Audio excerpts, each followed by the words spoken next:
सिन्नर तालुक्यातील दोडी बुद्रुक गावाजवळ शुक्रवारपासून बेपत्ता असलेल्या महिला संगीता मधुकर जाधव वय अंदाजे 50 वर्ष यांचा मृतदेह गावापासून सुमारे 2 किलोमीटर अंतरावरील विहिरीत 3 दिवसापूर्वी पाण्यात अडकलेला आढळला। मृतदेह हातपाय बांधून गळ्याभोवती फास लावलेल्या अवस्थेत होता, असे गावकऱ्यांनी सांगितले। घटना लक्षात आल्यावर स्थानिक पोलीस घटनास्थळी दाखल झाले असून प्राथमिक तपास सुरू आहे। सूरज मधुकर जाधव, किरण मधुकर जाधव, नाथ व रोहिणी सूरज जाधव। घटनेची माहिती देणारी महिला ही मयत महिलेची बहीण सुनीता दत्तात्रय वाकचौरे आहे। माहितीनुसार काही दिवसापूर्वी मृतकाची नात अल्पवयीन मुलीवर बलात्कार केल्याप्रकरणी संशयितावर गुन्हा नोंदविण्यात आला होता आणि त्या प्रकरणात दोषींना पोस्को कायद्यानुसार पोलीस कोठडी झाली होती। नातेवाईकांनी सांगितले की दोषी किंवा त्याच्या नातेवाईकांकडून कुटुंबावर दबाव टाकण्याचे आणि आर्थिक आकर्षण देऊन प्रकरण मिटवण्याचे प्रयत्न केले जात होते। जाधव कुटुंब आर्थिकदृष्ट्या मागास असून नातेवाईकांचा दावा आहे की गुन्हेगार कुटुंबातील सदस्य हे सदर घटनेशी संबंधित असू शकतात। पोलीस कारवाई आणि मागणी। स्थानिक पोलीस पाटील आणि सरपंच यांच्याविरुद्ध दबाव व धमक्यावादाच्या आरोपांबाबत नातेवाईकांनी तक्रारीचा सूर ओढला आहे। पोलीस कारवाई आणि मागणी। स्थानिक पोलीस पाटील आणि सरपंच यांच्याविरुद्ध दबाव व धमकावादाच्या आरोपांबाबत नातेवाईकांनी तक्रारीचा सूर ओढला आहे। घडलेली घटना अतिशय गंभीर असल्याने पीडित कुटुंब आणि गावकऱ्यांकडून प्रशासनाने या प्रकरणाची सखोल आणि उच्चस्तरीय चौकशी करावी, दोषींना कठोर शिक्षा व्हावी आणि पीडित कुटुंबाला न्याय द्यावा अशी मागणी उभी केली आहे। प्राथमिक तपासात पोलीस घटनास्थळावरून साक्ष गोळा करत आहेत। अधिकृत खाजगी तपशील आणि मरणोत्तर अहवाल शिल्लक आहे। आतापर्यंत कोणालाही अटक किंवा आरोपी म्हणून जाहीर करण्यात आलेले नाही, असे स्थानिक पोलिसांनी सांगितले। पुढील कारवाईत पोस्टमॉर्टम अहवाल, फॉरेन्सिक तपास आणि साक्षीदारांची हवालदारी यावर भर देण्यात येणार आहे। नातेवाईकांची भावना। पीडित कुटुंब अत्यंत दुःखात आहे। ते म्हणतात की संगीता ही अतिशय कष्टाळू आणि प्रामाणिक महिला होती, घरचा आधार होती आणि तिच्या मृत्यूने संपूर्ण कुटुंबावर मोठा मानसिक ताण पडला आहे। नातेवाईक प्रशासनाकडून त्वरित आणि पारदर्शक तपासाची अपेक्षा ठेवतात। सार्वजनिक अपील। नातेवाईक व गावकऱ्यांकडून प्रशासनाला विनंती करण्यात येत आहे की जेथेही दोषी असतील त्यांच्यावर कठोर कायदेशीर कारवाई करावी आणि भविष्यात अशी घटना होऊ नये म्हणून सुरक्षा व्यवस्था बळकट करावी। SN न्यूजसाठी संतोष शिरसाट। या ठिकाणी आपण आलेलो आहोत। हा जो आपण बघतोय हा जो स्पॉट आहे, या ठिकाणी काही वेळापूर्वी एक बॉडी सापडलेली आहे आणि त्या बॉडीच्या संदर्भातली जी काही माहिती आहे ती आपण त्यांचे परिवारजन आहेत त्यांच्याकडून घेणार आहोत। नक्की काय प्रकारे हा जाणून घेऊया, समजून घेऊया। त्यांची बहीण, जी महिला या ठिकाणी मृत झालेली आहे, त्या महिलेची बहीण या ठिकाणी आपल्यासोबत बोलणार आहे। आपण बोलूयात। काय सांगाल नक्की काय प्रकार घडलेला आहे? ती आहे ना, तिला आहे ना तिचे पाय बांधलेले होते। आता आम्ही पाहिलं तर तिचा गळा बांधलेला होता, तिचे हात बांधलेले होते आणि त्यांनी तिला इथं आहे ना चांगलं आणून तिची फसवणूक केली। घरी बैल करीत होती, एक बैल अधुरा करेले, तिचे कागदपत्रसुद्धा घेऊन तिला बोललेले। तर आम्ही गावात चौकशी केली तर आम्हाला एक वृद्ध महिलाने असं सांगितलं की तिला 4 पोरांनी उचलून नेलेलं आहे। ते 4 पोरं तुमच्या आमच्या आम्ही बाहेर गावचे आता आम्ही, मी तिची बहीण आहे। आम्हाला माहीत झालं तिचा फोन लागाना म्हणून आम्ही आलो। हां, मग आता हा जो प्रकार घडला हा तुम्हाला कसा कळला? आम्हाला तिचा फोन लागाना म्हणून शोधाशोध केली। ही घटना घडली कधी नेमकी? ही शुक्रवारी पासून तिचा आम्हाला फोन लागाना। आमचं कंटिन्यू तिला फोन चालू होता, तिचा मालक वारलेला आहे म्हणून। बरं, मग आता ही तर जी बॉडी पडलेली होती किती वेळापासून पडलेली, काही तुम्हाला त्याचं काही ते काहीच माहितीच नाही। आम्ही सकाळी 7 वाजता येले, फक्त आम्ही तिथं गावात CCTV कॅमेरे चेक करायला गेलो तर तिथं 2-3 जणांना बाचाबाची करीत होते। आम्हाला पाहून त्यांनी बाचाबाची बंद केली।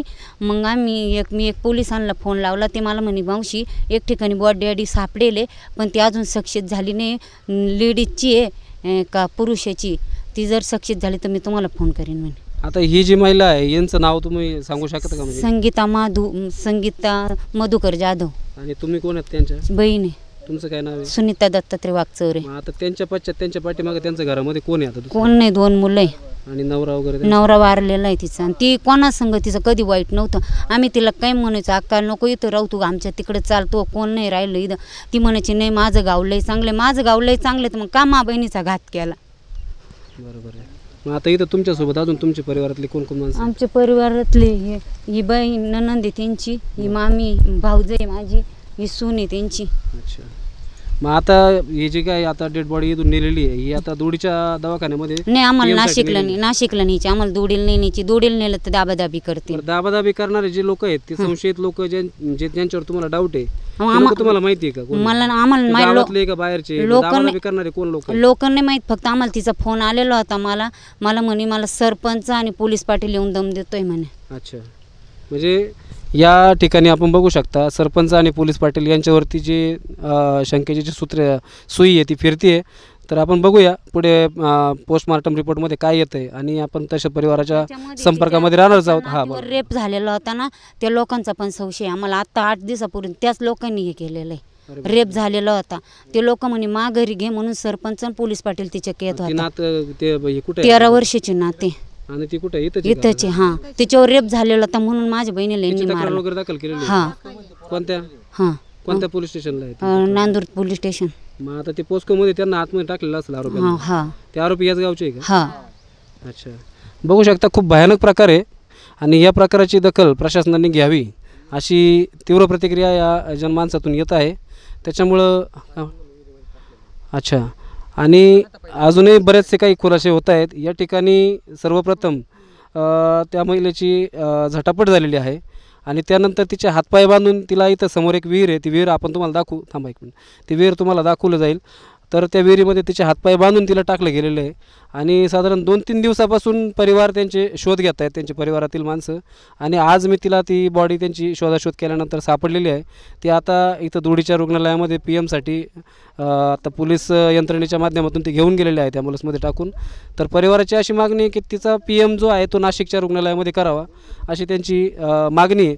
तर बघू आता पुढे काय आणि कशा पद्धतीचं प्रशासन याकडे लक्ष देतं आहे. मोठा जमाव या ठिकाणी जमा आहे. त्या महिलेचे हातपाय बांधून विहिरीमध्ये टाकण्यात आलेलं आहे आणि तिची आज डेड बॉडी आपल्याला या ठिकाणी सापडलेली आहे. आता या ठिकाणी दोडी येथील जे ग्रामीण रुग्णालय आहे या ठिकाणी सर्व परिवारातील सदस्य आणि गावातील ग्रामस्थ त्यांचे नातेवाईक या ठिकाणी उपस्थित आहेत. यांचं सगळ्यांचं म्हणणं असं आहे की दोडी या ठिकाणी तिचा त्या महिलेवरती जो PM होणार आहे, पोस्टमार्टम होणार आहे, तो इथं न होता तो सरकारी रुग्णालयात नाशिक या ठिकाणी व्हावा, सिव्हिल हॉस्पिटलला. तर अशी त्यांची सर्वांची मागणी आहे. तर आपल्या पोलीस डिपार्टमेंटसोबत बोलून किंवा त्यांच्याकडं अशी मागणी आहे की ही सदर बॉडी जी आहे ती सिव्हिल हॉस्पिटलला नाशिक या ठिकाणी हलवण्यात यावी. तुम्ही बोलणार आहे का? बोला, तुमचं नाव सांगा. ज्ञानेश्वर वागचौरे. तुम्ही कोण आहात? त्यांचा मावशीचा बहिणीचा पोर आहे. बहिणीचा मुलगा आहे. बोला तुमच्या प्रतिक्रिया. आता या दोडी गावामध्ये जे आमच्या मावशीवर अत्याचार झाले, गावचा आत्तापर्यंत एक पण प्रतिष्ठित व्यक्ती नाही. सरपंचानं माझ्या मावशीवर दबाव टाकला होता केस मागे घेण्यासाठी. सरपंच पण आजपर्यंत इथं आलेले नाही. इथं आम्ही आता दोडी गावाच्या शासकीय रुग्णालय आहे तिथं आत्तापर्यंत कोणताही त्यांच्या गावचा प्रतिष्ठित व्यक्ती इथं उपलब्ध नाही. गावातले एक पण असा प्रतिष्ठित व्यक्ती नाही. बाहेरचे सगळे पाहुणे नातेवाईक मित्र परिवार हेच अवेलेबल, अजूनपर्यंत गावातले व्यक्ती नाही. गावातल्या सरपंचांनी पण आमच्या मावशीवर दबाव टाकला होता का तुम्ही केस मागं घ्यावी नाही तर तुमच्या जीवाला धोका राहील. अच्छा, म्हणजे डायरेक्ट अशी धमकी दिली होती. धमकी दिलेली होती. बरं, मग त्याच्यावरती तुम्ही काही गुन्हे दाखल वगैरे करण्याचा काही प्रयत्न केला? तिचा फोन लागला म्हणून आम्ही आलो. अच्छा, म्हणजे ते फोन लागला नाही म्हणून तुम्ही चौकशी म्हणून आम्ही करायला लागली चौकशी आणि करायला आज आलो. सगळं तुमच्या निदर्शनास आलं का आज ती मग आम्ही तुम्ही कोण आहे? मुलगा आहे. हा मुलगा आहे. नांदूर पोलीस स्टेशनला FIR दाखल केली मी. नांदूर पोलीस स्टेशनला. या तुमच्या वाईफ आहे का? बाईक आम्ही दोघं गेलो होतो. मग आता जी घटना तुमच्या मुली संदर्भात घडली होती त्याच्यातले जे आरोपी आहेत, त्यांचे तुम्हाला नाव माहिती असतील. हा.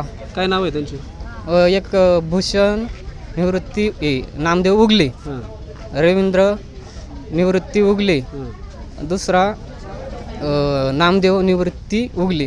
हे दोघं भाऊ आहे. अच्छा, तो नामदेव मोठा आहे, हा 2 नंबर आहे. बरं. आता ही जी घटना घडली त्याच्या संदर्भात गुन्हा दाखल आहे आणि ते आरोपी आतमध्ये देखील आहेत. तो नाही, जो फोस्कोचा आहे तो आरोपी आतमध्ये. बरं, पण यांनी दबाव टाकून घरून मा मम्मीला उचललं. दबाव कोणी टाकला? सर्वात जास्त दबाव कोणी टाकला? गावातले 2-3 जण येलो होते, सरपंच ते होते. म्हणजे तुम्ही केस मागं घ्या नाही तर ना परिणाम लय वाईट होईल. अच्छा, मग त्याच्यानुसार आता हे झालंय. आता ही घटना घडली, ही घटना याच्यातून घडली, तुम्हाला न्याय मिळावा. याच्यातून न्याय मिळावा. मुंडकं दाबेले, पाय बांधलेले. मारपीट करेले, गळा दाबेले, मारपीट करेले, फरफडीत ओढून नेले त्यांना. त्या स्पॉटवर तिथं तंबाखू बिंबाखूचे कागद होते, त्यांनी तिथं मारहाण केली. वर याच्या पुढं काय साधारण किती लोक असतील, काय एकंदरीत तुम्हाला कसं? ते आम्हाला तरी नाही सांगता नाही यायचं. बघा, अतिशय गंभीर ही घटना आहे. या घटनेचं गांभीर्य लक्षात घेऊन प्रशासनाने याची दखल घ्यावी. प्रशासनाने दखल घ्यावी. तुम्ही बोला दादा, या इथे या. जोपर्यंत मारेकराला पोलीस डिपार्टमेंट उचलत नाही आणि गुन्हा दाखल करत नाही तोपर्यंत आम्ही बॉडी हातात घेणार नाही. आणि या गावचा सरपंच पण त्यामध्ये इन्व्हॉल्व आहे, कारण हे गाव पूर्ण त्यांचंच आहे. त्यामुळे आम्ही जोपर्यंत त्यांच्यावर पुरेपूर प्रॉपर गुन्हा दाखल होत नाही आणि कारवाई होत नाही तोपर्यंत आम्ही बॉडी हातात घेणार नाही. आणि आमची विनंती सरकारला की याच्यावर तुम्ही स्वतः याच्यावर हे करावं, लक्ष घालावं.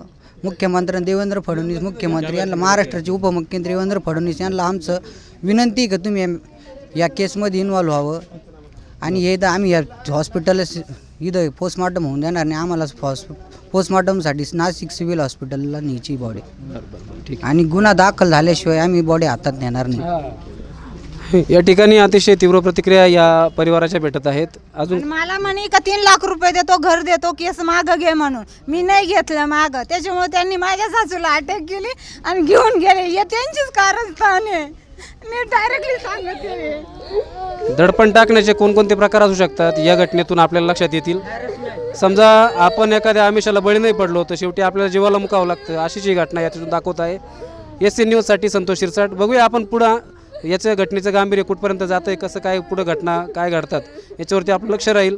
परिवाराच्या अजूनही काही सदस्यांसोबत आपण बोलणार आहोत. SN न्यूजसाठी संतोष शिरसाट. धन्यवाद.